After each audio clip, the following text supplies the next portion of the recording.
Media మిత్రుల సమావేశానికి చేసినటువంటి మీడియా మిత్రులందరికీ కూడా మా జనసేన పార్టీ నుంచి ధన్యవాదాలు తెలియజేస్తున్నాం. ముఖ్యంగా ఈరోజు సమావేశం ఏర్పాటు చేయడం ముఖ్య కారణం 2 రోజుల క్రితం తిరువూరు ఎమ్మెల్యే గారు మన తిరువూరు నియోజకవర్గంలో మహాత్మా గాంధీ జాతీయ ఉపాధి హామీ పథకంలో అవకతవకలు జరిగినాయి, 43 మంది ఫీల్డ్ అసిస్టెంట్ల మీద నా దగ్గర కంప్లైంట్లు వచ్చినాయని గౌరవ ఉప ముఖ్యమంత్రి పంచాయతీరాజ్ శాఖ మంత్రి కూడా అయినటువంటి పవన్ కళ్యాణ్ గారికి కంప్లైంట్ ఇచ్చారు. చాలా సంతోషమైంది మాకు. ఎందుకంటే ఒక ప్రజాప్రతినిధి అసలు నియోజకవర్గంలో జరుగుతున్న సమస్యలనే డిప్యూటీ సీఎం గారి దృష్టికి తీసుకెళ్లారు. అదే విషయంలో మేము కూడా కూటమిలో భాగస్వామ్యమైనటువంటి జనసేన సమన్వయకర్తనే మనుబోలు శ్రీనివాసరావు అనేటువంటి నేను గతంలో కూడా మనం ఇక్కడ నియోజకవర్గంలో కొన్ని అవకతవకలు జరుగుతున్నాయని గోపాలపురం మట్టి క్వారీ మీద విచారణ కోరుతున్నాం. ఖమ్మంపాడులో జరిగినటువంటి అక్రమమైనటువంటి ఇల్లు అని చెప్పేసి కూల్చివేతలో కూటమి నాయకులు అందరం వెళ్ళాం.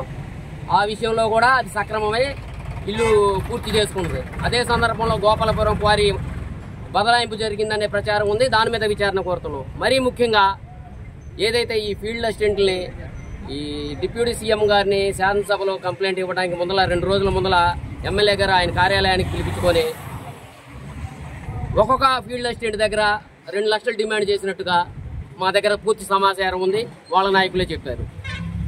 దీని మీద కూడా పూర్తి స్థాయి ఎంక్వైరీ అడుగుతున్నాం. మేము అది ఇవ్వలేదనే డిప్యూటీ సీఎం గారి దగ్గరికి కంప్లైంట్ వెళ్ళింది.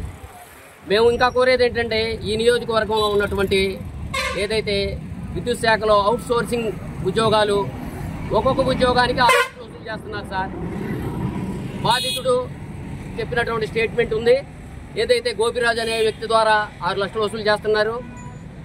అలా వాళ్ళు చెప్పినటువంటి స్టేట్మెంట్స్ అన్నీ కూడా ఉన్నాయి. దీని మీద కూడా మేము జ్యుడిషియల్ ఎంక్వైరీ ఖచ్చితంగా కోరుతున్నాం. జ్యుడిషియల్ ఎంక్వైరీ చంద్రబాబు నాయుడు గారిని కానీ గవర్నర్ గారిని కానీ క్షమించాలా, లేదైతే శాసనసభ స్పీకర్ గారిని కానీ వీళ్ళందరినీ కూడా ప్రభుత్వ అధికారులని పోలీసు అధికారులని కానీ కూడా ఇంకా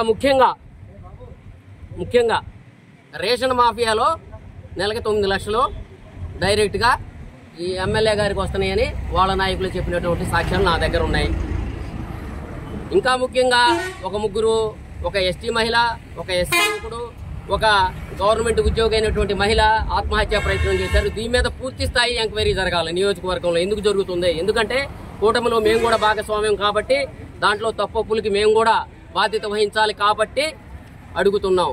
మరీ విచారకరమైన విషయం ఏంటంటే సమన్వయకర్తనైన నేను ఆయన ఏదైతే కొలికిపూడి శ్రీనివాసరావు గారి గెలుపు కోసం, ఎంపీ గారు చిన్ని గారి గెలుపు కోసం ఆహార్నిశలు అర్ధరాత్రి కూడా 2 వరకు నాతోనే ఉన్నాడని ఇటీవల ఖమ్మంపాడు మీటింగ్లో